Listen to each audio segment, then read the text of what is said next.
Thank you for joining us today, guys. Today we are joined by Lorraine Ball. I'm excited for her to share a little bit about her perspective and her experience. And so without further ado, Lorraine, do you want to introduce yourself to the audience and give a little background on yourself? Thank you so much. It's so nice to be here. The short answer is I am a little bit of a serial entrepreneur. I've owned businesses for 21 years after leaving my corporate gig because the coffee and the bureaucracy kind of wore me out in corporate. Today, my latest venture is it's an online training program, Digital Toolbox, and I have a podcast, More Than a Few Words. Very cool. Well, as we dive in, the question we always like to ask is, once you started reaching that point of profitability, didn't have to worry about food on the table, roof over the head anymore, you had some real money to spend. How did you think about how to spend that, right? In terms of investing back in the business, investing in the stock market, buying a fancy car, what did you do?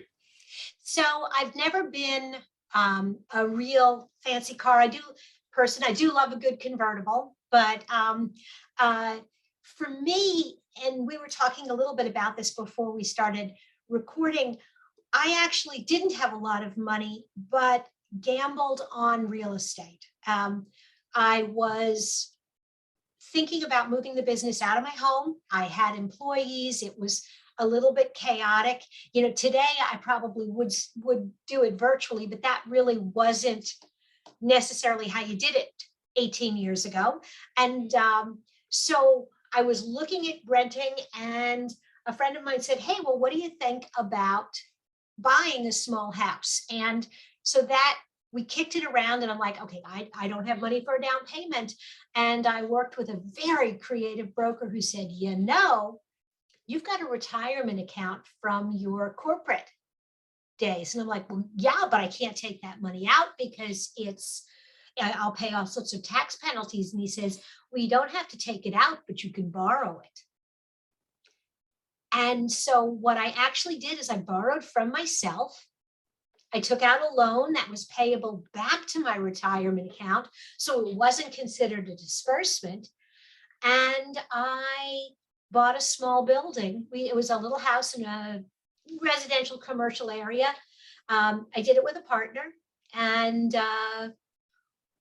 eventually I bought him out. And when it came time to sell the business, which I did, I owned that building separately. And so, as my accountant loved to tell me, businesses come and go and real estate is forever. So true. As you were going through that, right? Like, how did you determine that spending the money, borrowing from yourself and investing in the building versus, I don't know, marketing or, renting? And, how did you come to the decision that, this was the one that made sense for you at the time? Well, I ran the numbers. I looked at what I was going to pay in rent and figured out that I was going to pay with the partner at that point. I was going to pay as much in a mortgage payment as I would in rent, but really not anymore. Now, of course, there would be building maintenance, and we kind of, put a little aside for that. But basically, my expenses were going to be the same, but I was going to have an asset at some point. And so just like as an individual, we made a decision to buy a house when I bought the first house that I lived in. After we got married, I was 23. And so we made a decision to buy a house instead of rent because, again, we ran the numbers and went, we're going to own this. And there'll come a moment where we won't have a mortgage anymore, and that'll be lovely, and we will own it. So I take it you're a long-term analytical thinker in your approach, which is awesome. I can relate to that. As you were, as a business continued to grow, mm-hmm. right, and you now had more opportunities to invest or reinvest back into the business or do other things, what was the next step for you, right? So well, one other thing before we get there, I'm sure the audience wants to know, what market and what city did this happen in for you? So I'm based in Indianapolis, Indiana. And the company, the business that I was running at the time was a digital marketing company. We built websites, we did social media marketing. We were growing with an industry. You know, when I started the business, it was a traditional agency. Facebook did not exist. Twitter did not exist. There was no Instagram.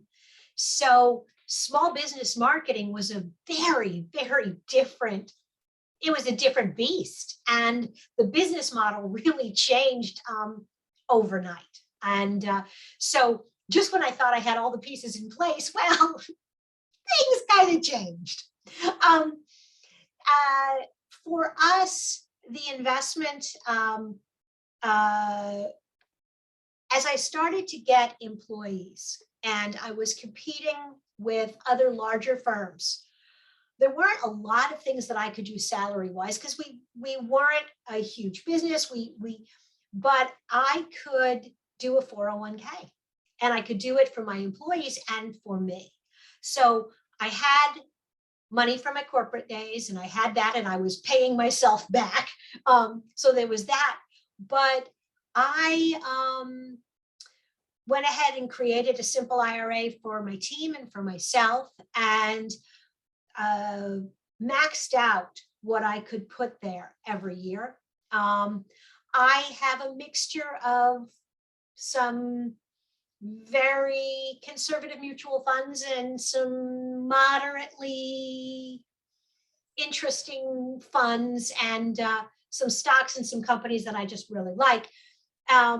I am not a high risk investor. And certainly as I've gotten to a point where if I wanted to, I could take the money out. My risk tolerance definitely went this way. I'm good with that though. I invested in the business. It was easy because so much of the investments were really in time because, once you have the building, once you have the equipment, there's a new computer here, there, whatever, your biggest expense is marketing. Well, hello, that's what we did. So the investment was paying my team to build a new website, manage our content, those kind of things. Oh, and yeah, there were the vacations. Vacations are always good, right? You got to treat yourself along the way. Yeah, I think more than, honestly, for me, more than worrying. I mean, yes, I took a salary out, but that was my big thing. Was I started doing it in about 2009. Figured out that what really motivated me, what got me out of bed in the morning, was figuring out where I was going next. So the pandemic damn near killed me. So where are you going next? Next up, I'm going back to the East Coast, Philly, New York, DC. And then I think we're going to do Seattle. This was the trip that was scheduled for May of 2020. So Seattle is next. And then after that, the October 2020 trip was Italy. So I'm hoping that by then everything will be like settled down. So that's the plan. Nice. Very cool. Yeah. When you launched the 401k and you offered that to the employees, did you invest in matching to a certain component for them, and kind of what drove that decision? I did a 3% match because that's fairly standard. But if I did a 3% match for them, I could do a 3% match for me. And most of my employees were fresh college grads, and some of them got it and some of them really didn't understand the importance. But my first jobs did not have that option. I worked for my first job, I don't think they could get away with this now, but back then they were like, well, if you're under 25, you can't participate in the retirement account. So I was doing the same job as people who were 25, 30, 35, 40, but I had 3 years with them and could never put any money away. And then I had a job that didn't have a retirement account. So I spent a lot of time once I hit 30 playing catch up. I didn't want the people that worked for me to do that. So even if they didn't think they needed a 401k, they got the mom lecture and they got one. You took care of them. I did. Yeah. Yeah. Looking back, is there anything you would do differently in how you spent your money or invested? There was an option at one point. A friend of mine was getting out of the business and wanted to sell his company. And we talked about it. And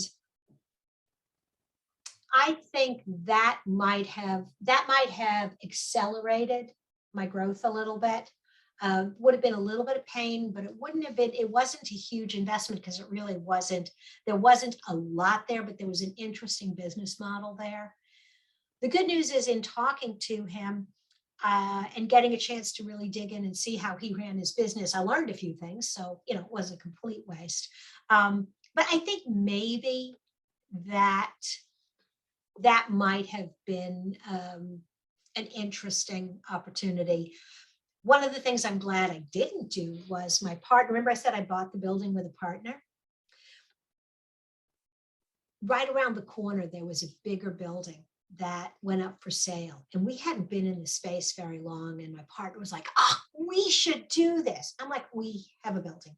Yeah, but we can sell this and we can buy that one. And we can rent it. There's extra space. It's going to be great.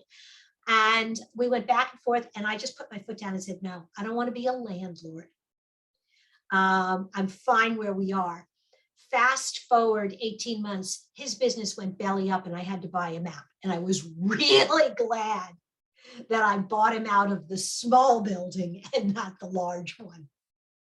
For sure. Worked out well for you, it seems, which is great.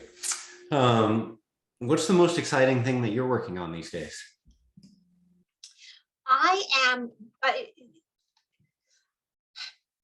really enjoying the online training. When I built my business originally, one of the things that was my lead generation piece was always I would offer classes. I like teaching, I like training, I'm good at it, it's easy, it's fun.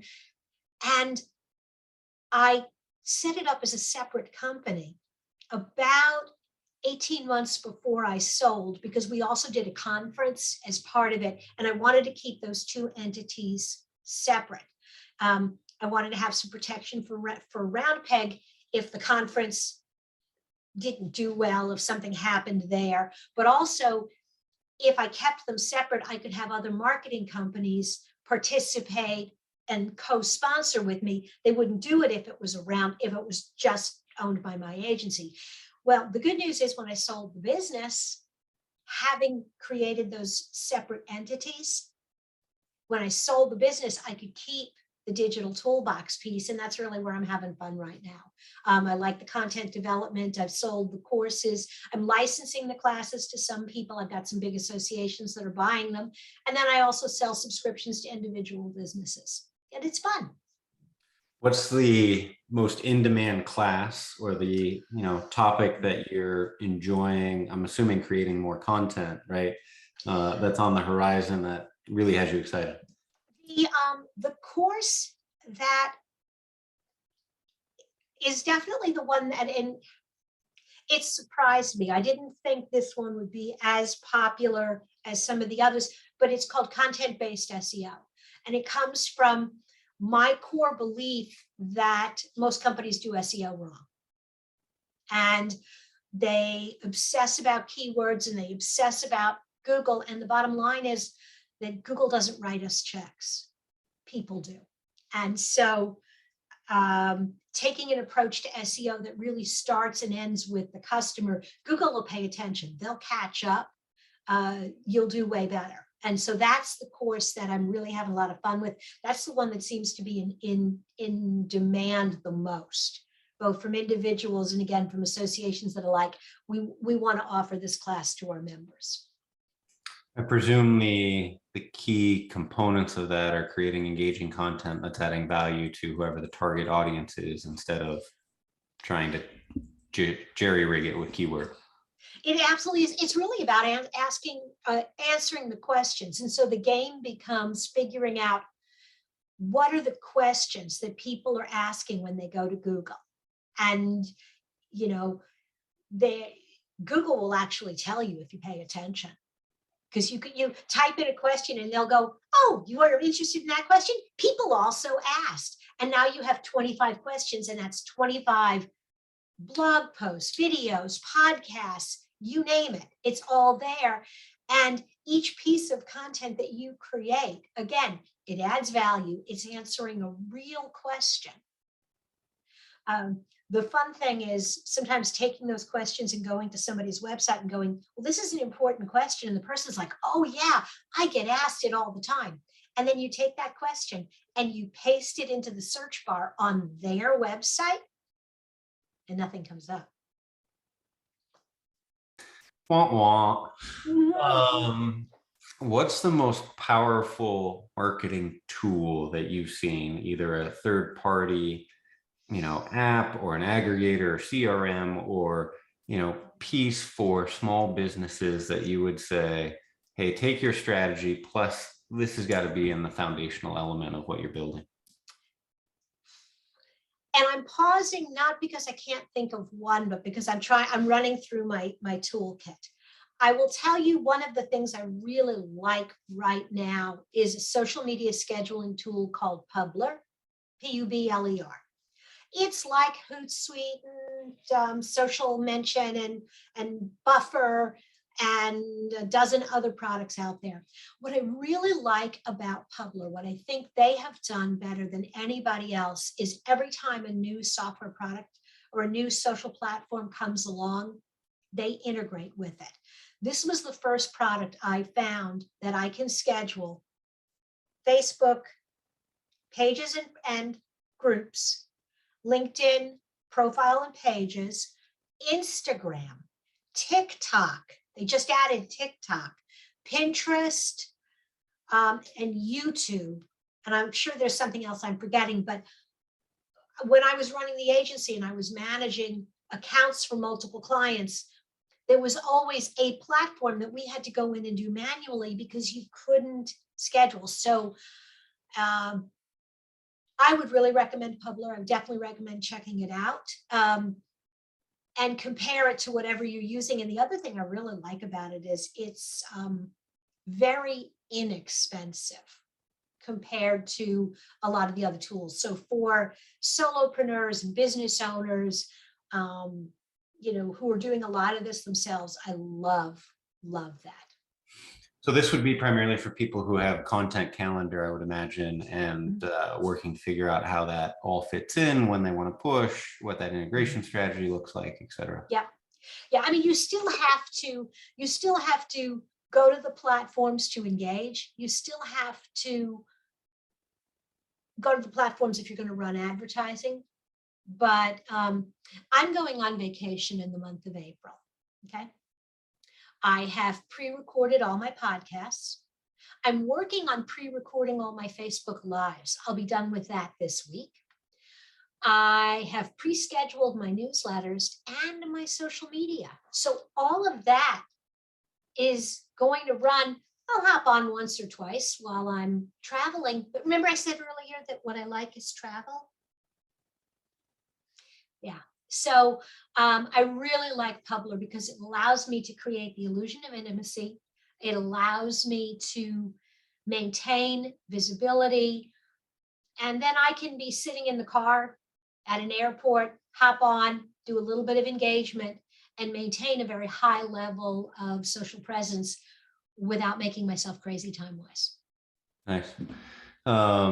You mentioned the newsletters. Do you use Publer to schedule those out as well? Is it integrated into, or is that something you're using? No, I'm an old Constant Contact girl. There's MailChimp. I mean, the list goes on and on. I've used Constant Contact since November of 2002. I have people on my email list who have been getting email newsletters from me since 2002. It's kind of staggering. It's crazy. I mean, I've had a lot of fallout along the way. Sure. I think every business should have an email marketing strategy. I know, blah, blah, blah. I hate email, blah, blah, blah, blah, blah, blah. Here's the deal. When you build that list right, people pay attention and they open your emails. Well, build the list and deliver good content. Like I said, I have people on my list who have been reading my newsletters for 20 years. I still have a 40% open rate. That's impressive. That's very Now, impressive.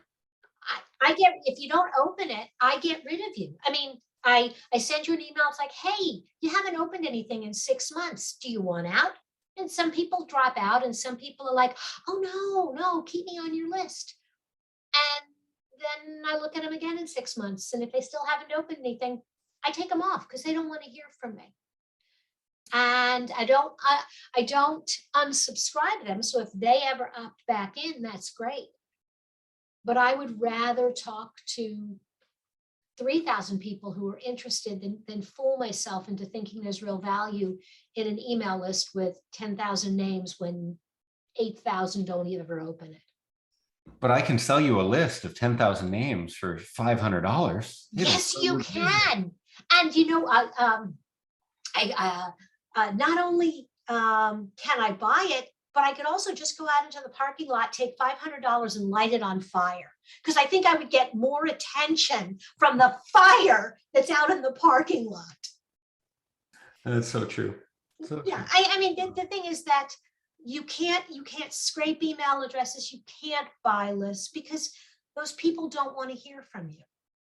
And you're not that interesting. Not you personally, you're very interesting, but Oh, just in general. I mean, the reality is spend your time talking to the people who want to hear from yeah. And it goes back to the core audience, which I'm sure is part of the training we were talking about you. earlier, right? And Yeah. knowing who the audience is and what the message is and creating relevant content, right? So as we're wrapping up here, Lorraine, what's the best way for the audience to be able to get a hold of you?